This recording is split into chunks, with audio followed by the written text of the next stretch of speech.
Hi friends, అందరికీ నమస్కారం. మన సాహితీ కళాయాత్ర ఫెస్ట్ ఛానల్కి మరి ఒకసారి స్వాగతం.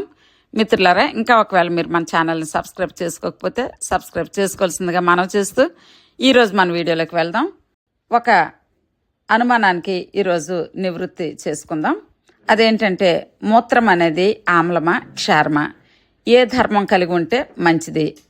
మూత్రం అనగా యూరిన్ సాధారణ పరిస్థితుల్లో స్వల్ప ఆమ్ల ధర్మం కలిగి ఉంటుంది. ఆరోగ్యకరమైన మనిషి మూత్రం యొక్క pH సాధారణంగా 6 చుట్టుప్రక్కల అంటే అరౌండ్ 6 అనగా 4.5 to 8.0 మధ్య మారుతూ ఉంటుంది. ఎక్కువగా ఆమ్ల ధర్మం ఎసిడిక్ వైపు ఉంటుంది. ఆహారం, నీటి సేవనం, శరీరంలో చయాపచయం అనగా మెటబాలిజం, కొన్ని ఔషధాలు మొదలైన కారణాల వల్ల మూత్రం యొక్క pH మారుతూ ఉంటుంది. ఇక ఇందులో ముఖ్యాంశాలు ఏంటంటే, మాంసాహారం ఎక్కువగా తీసుకుంటే మూత్రం ఆమ్లధర్మం పెరుగుతుంది. అనగా మాంసాహారుల్లో మూత్రం ఆమ్లధర్మంలో ఉంటుంది. ఇంకా మాంసాహారం ఎక్కువగా తీసుకుంటే ఆమ్లధర్మం పెరిగిపోతూ ఉంటుందన్నమాట. ఇక శాకాహారుల్లో అనగా కూరగాయలు, పండ్లు ఎక్కువగా తీసుకునే వారిలో మూత్రం క్షారధర్మం అంటే ఆల్కలైన్గా ఉంటుంది.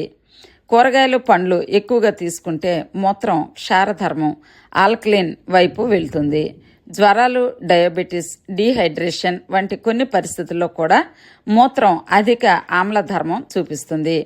కాబట్టి సాధారణంగా మూత్రం ఆమ్లధర్మం కలదే, కానీ కొన్ని పరిస్థితుల్లో క్షారంగా కూడా మారవచ్చు. మరి విన్నారు కదా ఫ్రెండ్స్, ఇలాగే అనేక విశేషాలు, విజ్ఞాన శాస్త్ర అంశాలతో పాటు మరిన్ని విశేషాలు మా ఛానల్ నుంచి వెలువడుతున్నాయి. ఇవి మీరు డైలీ వాచ్ చేయాలనుకుంటే తప్పనిసరిగా మా ఛానల్ని సబ్స్క్రైబ్ చేసుకోవాల్సిందిగా మనవి చేస్తున్నాను. అదేవిధంగా ఈ వీడియో మీకు నచ్చితే తప్పనిసరిగా లైక్ చేయండి. Please like, share and subscribe. Thank you for watching. నమస్తే.